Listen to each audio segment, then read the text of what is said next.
এটা যেহেতু গত ভিডিওটা অনেকটা লং হয়েছে, আর লং ভিডিও দেখতে বা শুনতে আমারও ভালো লাগে না। আমি পাবলিকলি আসলে এটা আপলোড করছি ঠিকই, কিন্তু এটা একান্তই আমার জন্য ভিডিওটা কি করে। আচ্ছা, যাই হোক, এখন কথা হলো যে আমি যদি পার্সোনাল ভাবে একটা কথা বলি, মানে পার্সোনাল যে আমার মানুষগুলা একদম আমাদের ঘনিষ্ঠ মানুষদের মধ্যে যদি থেকে কথা বলি, বলাই যায় নাকি? এটা কেমন হয়ে যায় আসলে যে আপনার লোক থাকে, যে গ্রামবাসী আপনার লোক রাস্তা, ইস শালা, এই রাস্তা ভালো করার জন্য আমি টাকা দিছিলাম। টাকা মানে এমনি গঙ্গার জলে ভাসি গেছে, ঠিক আছে। এবার সে যেহেতু প্রতিদিন যাই, এরা একদিন টাকা উঠাইছে, আমি টাকাটা দিছি। লোকেশনটা হচ্ছে নলডাঙ্গা পাতিল্লাকুড়া, ঠিক আছে। টাকাও দিছিলাম, মানে টাকা যে কি করছে ওনারাই ভালো জানে, যেহেতু বাজারের সাইডে না, ওই স্টলে বসে খাওয়ালাইছি। যাই হোক, বাদ দেন।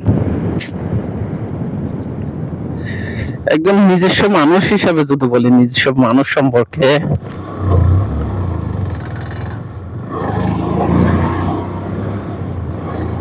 একটা সময় যারা খুব বেশি আপনার প্লেটে ভাগ বসাইতো,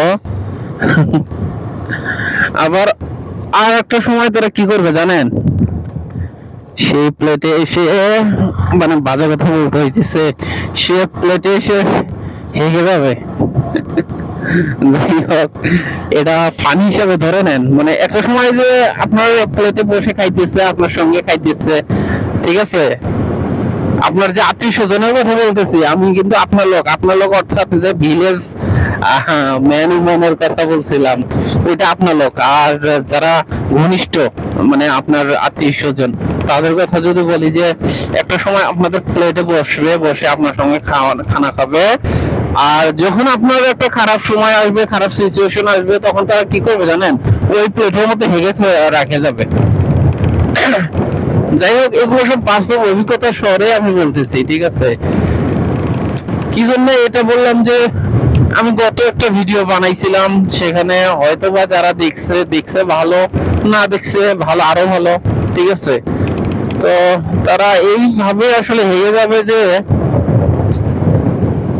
আপনি তাদের খাওয়াইতেছেন, পড়াইতেছেন, আপনি তাদের দিচ্ছেন। মানুষ এমন যে, আমি যে অফিসে জব করি, তো সেখানকার একজন আমার কলিগ আমার থেকে একদিন উপকার করছি, তার দ্বিতীয় দিনেও করছি। তৃতীয় দিন একটা জিনিস চাইতো, তো আমি বলছি যে এটা আনতে আর কি এত টাকা লাগবে, তো আপনি দিয়েন। তো ওটা আর কি তার উপকার, আমার আসলে টাকার যে একটা অ্যামাউন্ট যে নেওয়ার যে ধান্দা, সেটা না, তার উপকারের জন্য আর কি। যেহেতু উনি নিবে জিনিসটা, তো টাকা তো আর আমার পকেট থেকে দিব না, তাই না? তো উনি বলছে যে না, ঠিক আছে আমি নিব, পরের মাসে নেব।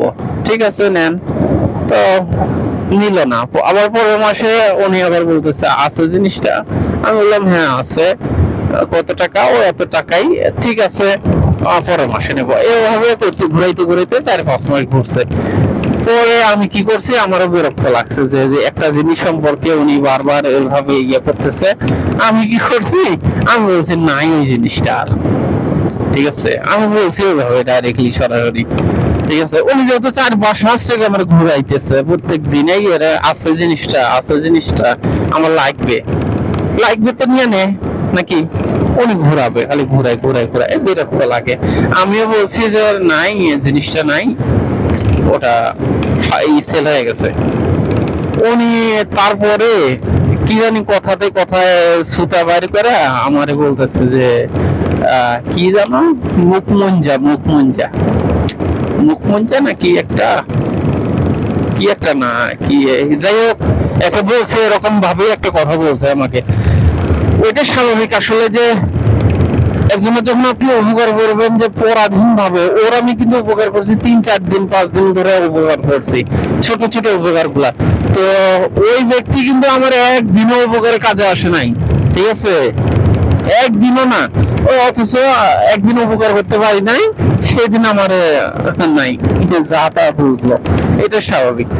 তো যখন আমাদের টাকা পয়সা ছিল, তখন এই যে আমার আত্মীয় স্বজনের মধ্যে, মানে এটা কেমন হয়ে যায়, তারপরে বলতেছি যে আমার আত্মীয় স্বজনের মধ্যে আহ, খুব কাছের কিছু আত্মীয় স্বজনকে সবসময় এটা ওটা আর কি হেল্প করতাম। ওইভাবে ওই যে হেল্প করাটা আসলে ছোট লোকই দেখায় যে হেল্প করছে, আবার বলতেছে, হ্যাঁ, ভিডিওতে পাবলিকলি বলতেছে। এটা একেবারে আসলে আমি বলার জন্য প্রস্তুত নই। তারপরে বলা লাগতেছে, আমার সিচুয়েশনটা এমন হয়েছে যে না বলে থাকতে পারতেছি না, বা না বলে আসলে এই মনের যে ভাব, এটা প্রকাশ করার যে লোক থাকবে, এই লোকটা নাই।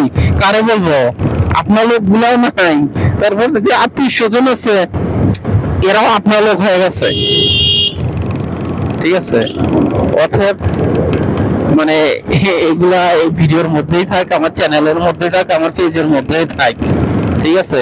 ভবিষ্যতে যদি আমি একবার ভিডিওটা লক্ষ্য করি যে এই ভিডিওতে আমি এই কথা বলছিলাম, একবার প্লে করে শুনলাম, আমার অভিজ্ঞতা হইলো, পিছনে যদি আমি ভবিষ্যতে এরকম যে ভুল করতে চাই, তাহলে ভুলটা আর করলাম না, তাই না? মানুষের যখন উপকার করতে যাব, তখন এই ভিডিওটা যদি চোখে পড়ে যে ওই অমুকেরা উপকার করা যাবে না, অমুক এরকম ভাবে ওই সিচুয়েশনে এমন ব্যবহার করছে, তখন ডাইরেক্টলি আমি ক্লিয়ার হয়ে গেলাম, তাই না? এই এই এই এই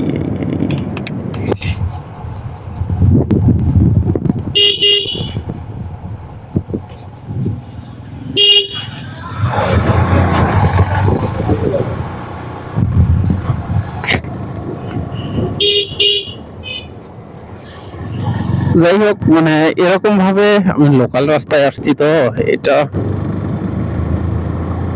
লোকাল রাস্তায় ভিডিও প্লে করে আসলে যাওয়াটা ঠিক না। কারণ এই যে যেহেতু আঁকা বাঁকা রাস্তায় কোথায় কখন গাড়ি আসে, আর হেলমেটের যে গ্লাসটা, এটাও তো আসলে ওইভাবে উঠানো হয় নাই। আর উঠাইলে যে নয়েজটা, এটা নয়েজটা পুরোপুরি ক্যাপচার করবে, যার কারণে আমি সংক্ষিপ্ত করে বলতেছি এটা, যে এই যে আপনার লোক, দ্বিতীয়ত কিছু আপনার আত্মীয় স্বজন, এদের থেকে সাবধানে থাকবেন। আপনার যদি টাকা পয়সা ভবিষ্যতে হয়, অবশ্যই সেই টাকা পয়সা গুলাকে আপনারা সেভ করে রাখবেন। এভাবে উড়ানোর কোনো প্রয়োজন নাই। যদি ভবিষ্যতে আপনি বেঁচে থাকেন, তাহলে অনেক টাকা পয়সা উড়াইতে পারবেন। একসঙ্গে অনেকগুলো কথা বলি, ঠিক আছে, যেহেতু সময় স্বল্পতার কারণে আসলে ভিডিওটা করতেছি, যার কারণে একসঙ্গে অনেকগুলাই কথা বলি। আর একা একা কথা বলাটা এটা আর্ট। আর প্রথমত যখন আমি ব্লগিং করতাম, তখন একা একা এভাবে কথা বলতে পারতাম না। এটা অনেক আয়ত্ত করছি, অনেক চেষ্টা করছি, যার কারণে এখন কথা বলতে পারি একা একাই। অনেক মানুষজন দেখে আমার দিকে, ওইটা আসলে আই ডোন্ট কেয়ার, আমি কেয়ার করি না ওইভাবে, ঠিক আছে। তো মেইন টপিক এটাই যে আপনারা আসলে টাকা পয়সা এগুলা দিক দিয়ে সেনসিটিভ হন, যারা টাকা পয়সা ব্যয় করেন, যারা টাকা পয়সা হিসাবে আসলে মূল্যায়ন করেন না। একসঙ্গে অনেক টাকা আসছে, আপনার হাতে থাকা উচিত 5,000 টাকা, এখন আপনার হাতে আসছে 5 লাখ টাকা। আরে ভাই, আপনার হাতে তো 5,000 টাকা আসার হচ্ছে আপনি যোগ্যতা, তাই না? 5 লাখ টাকা হলে আপনি কি করবেন? ওই যে যোগ্যতা, আপনার 5,000 টাকা, 5 লাখ টাকা আসলে কি করবেন আপনি? হ্যাঁ, উড়াবেন। তো যাই হোক, সবার যোগ্যতায় আসলে তো আপনি হয় না, তৈরি করে নিতে হয়, তাই না? এখন কথা হলো,